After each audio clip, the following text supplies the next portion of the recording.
সেও থাকতে হবে, তাকে টাকা দিতে হবে, খোলামেলা কথা হবে। এমন একটি অবস্থা নিয়ে গেছে।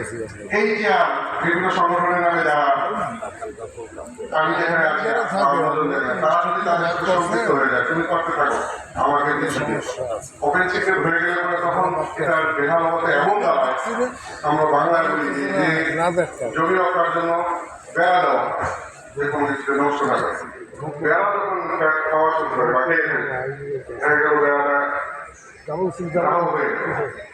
বা সে খাদ্য খেয়ে দেয়, তখন তার খেয়াল করতে হয়। এর থেকে আমাদেরকে বেরিয়ে আসতে হবে। আমরা ওয়াদাবদ্ধ, আমরা ঘোষণা দিয়েছি সড়কের নামে কোনো চাঁদাবাজি হবে না, বৈধ অবৈধ কোনো চাঁদাই উঠবে না। বিদ্যমান আছে, আপনিও আপনারা জেনে নেন, প্রশাসনের সাথে আমি ওয়াদাবদ্ধ, সড়কের পক্ষ থেকে আমি বলছি দায়িত্ব দিয়ে সড়ক পরিচালনার জন্য পয়সা লাগবে, আমাদের অভিজ্ঞতা যদি লাগে